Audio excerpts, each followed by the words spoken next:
আসসালামু আলাইকুম।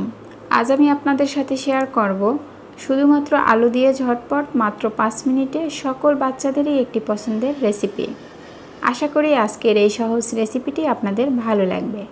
রেসিপি তৈরি করার জন্য এখানে আমি মাঝারি সাইজের 3টা আলু নিয়েছি। আলু থেকে খোসাগুলোকে খুব ভালোভাবে ছাড়িয়ে নিয়েছি। এভাবে লম্বা করে স্লাইস করে আলুগুলোকে আমি কেটে নিয়েছি। খুব বেশি পাতলাও না আর বেশি মোটাও না। এরপর পানি দিয়ে খুব ভালোভাবে ধুয়ে পানিটাকে খুব ভালোভাবে ঝরিয়ে নিয়েছি। এই কেটে রাখা আলুগুলোকে আমি একটি ছড়ানো বক্সের মধ্যে ঢেলে নিব।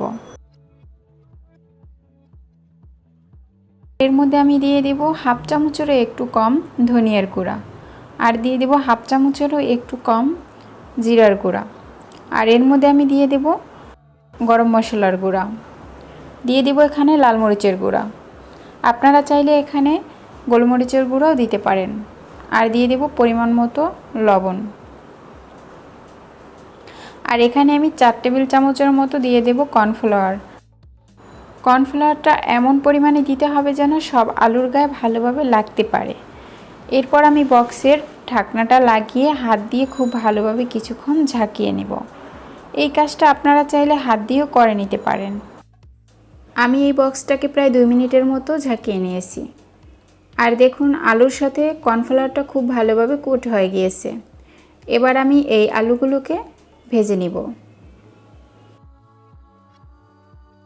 চুলায় আমি একটি পাত্রের মধ্যে পর্যাপ্ত পরিমাণে তেল খুব ভালোভাবে হাই হিটে গরম করে নিয়েছি। গরম তেলের মধ্যে আমি আলুগুলোকে ছেড়ে দিব। আপনারা চাইলে এখানে অল্প অল্প করেও এই ফ্রেঞ্চ ফ্রাইগুলো ভেজে নিতে পারেন, তবে আমি সবগুলো আলু এর মধ্যে দিয়ে দিয়েছি।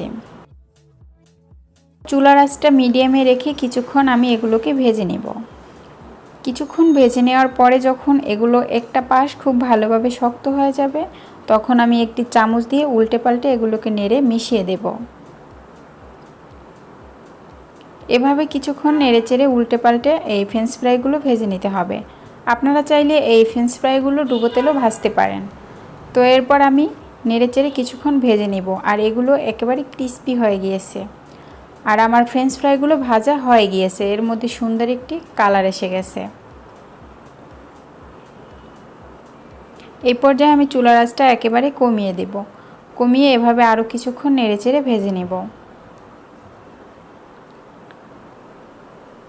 তো আমার এগুলো ভাজা হয়ে গিয়েছে। এবার আমি একটি ছাঁকনিযুক্ত চামচ দিয়ে তেলটা খুব ভালোভাবে ঝরিয়ে এগুলোকে আমি তুলে টিস্যু পেপারের উপরে রেখে দিব,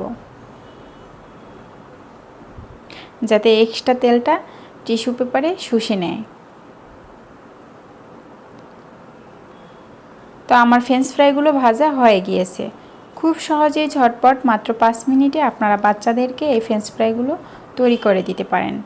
একদমই সহজ, সামান্য কিছু উপকরণ দিয়ে আমাদের রান্নাঘরে যে থাকা মশলা দিয়ে এই ফ্রেঞ্চ ফ্রাইগুলো ভেজে নিতে পারেন। আর এটা খেতে কিন্তু অসম্ভব মজার হয়। সব বাচ্চারা এটা পছন্দ করবে। আশা করি রেসিপিটি আপনাদের ভালো লেগেছে।